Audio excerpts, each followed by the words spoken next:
70 વર્ષ થયા હોય બાપાને, 1.5 ફૂટનું ધોકું આલ્યું હોય, ઓગણે તૂટેલી ખાટલી, દવાની બાટલી અને પાણીની માટલી નાખું કુટુંબ કે હા મૂડી તારી આટલી હવે ગમે તારા લઈને જાય. સાહેબ ઘરવાનું કૂતરું આવે ને તો સાહેબ 70-80 વર્ષના બાપા ધોકું લઈને ઉભા થઈ ગયા અને કૂતરાને હોડ હોડ કરીને ઠેઠ મેલ્લાના નાકામ મેલી આવો. હોજ પડે એટલે આખા મેલ્લાનો સોસાયટીનો કૂતરો ભેગો થઈ અને મીટિંગ કરી કે એક આ ડોહો મરી ગયો હતો સારું ગટકો રોટલો ખાવા દેતો નહીં એટલે કોઈ આવા બધેલા બીજવાળા જેવો હોય તો લગી સુધરજો. તમે અત્યાર સુધી વેપાર કર્યા, ધંધા કર્યા, ખેતી કરી, નોકરીઓ કરી, બાપા ભેગું ના થયું અને હવે કૂતરા આચે તો ભેગું ના થાય. 1-2 વાળી મેલ ના હોય તાણે તો ફૂન થાય કે જે દાડે જાય ને એ દાડે લોકો રૂમાલ નાખીને આવશે. કોલ દેવાના મોણા જતો રહ્યો ભાઈ વાદરે આવે તો બીજો આવે છૂટા મનુભાઈ નાખ દે તાણ જુઓ હવને આ માર્ગી જવાનું વળી ત્રીજો કાકો આવે એટલે એ વળી એકદમ બોલે કે તાણ ભઈલા આ રે માર્ગ જ સાચો છે. જો આ માર્ગ સાચો હોય તમે અહીં ભેગા હોઈ જાઓ ઘેર જઈને જૂઠો માર્ગ ચાલવો અને હેડે હેડે આખું ગામ ભેગું થયું છે. બીજાને ખોલવાના પણ જવું નથી. બાટી નાખ્યું તો છેટા લઈને નાખે. આ જીવ બહુ ચેતન થવાનો તમે જેવો તેવો ના માનો.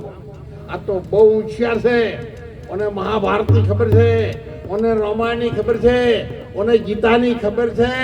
વહેલા ઉઠીને દૂધનું પાણી રેડવાની પણ અંબાજીમાં આવીને રેડું છું.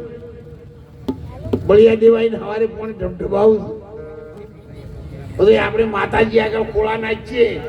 એ મારી મારીઓ ખોડિયાલ માં મારી ભેંસને 5 લીટર દૂધ આવજો પણ માતા પાસે જવાની જરૂર નહીં. તમે પોણિયા જાઓ દૂધ તો તરત વધવા માંડશે. નકે માતા આગળ હેડું તો એ બળિયા દેવ મહારાજ બાપા ધણી અમારે છોકરાની વહુને ઘણા દાડે હારો દાડો દેખાડ્યો છે. એક દેવ જેવો દીકરો આલજો. બેનો તમે એવું કહો ને દેવ જેવો દીકરો આલજો એવું કહો. અને 2 મહિના પછી ઓગણે ભેંસ આવવાની થાય અને ફેર બળિયા દેવ આ ખોળા રાખો. એ મારા નાથ બળિયા દેવ મારી ભેંસ ને બોલો દેવ જેવો લાંબો છે ના તો પાછા ફરી જાય ના પાડી લાવજે. તો આ બળિયા દેવા મોય વાળીનું સારું કર્યું કે આ 12 વાળીનું તમે કોહડો એટલે દેવો તો મોડાના ભાડેનું ફફડું છે. ત્યાં તો મોયનું બીજું કે છે ને બારે જુદું કે છે. અને એટલા માટે જો અમારે ભારત વર્ષ કે સંત શાસ્ત્ર वेद गीता भागवत रामायण महाभारत देव मंदिर व्रत कथा और उपवास सभी मिलके हमें एक संदेश सुना रहे हैं। बहुत समय से हम सुनते आ रहे हैं।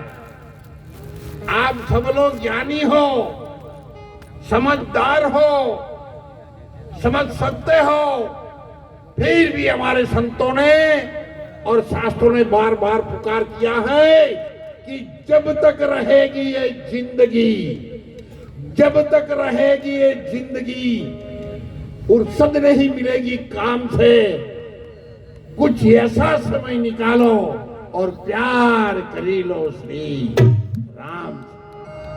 भगवान रामनी साथे याद करी लेजो। धन्यवाद છે આ ગામને, વંદન છે આ ધરતીને કે જે ધરતીની અંદર ભગવાન રામની અને બળિયા દેવની સ્થાપના થતી હોય। તમે બધા કેટલા બધા ભાગ્યશાળી છો, તમારા ઉપર કેટલી બધી ભગવાનની દેવી દેવતાઓની અસીમ આ કામનું પુણ્ય સાહેબ વધ્યું છે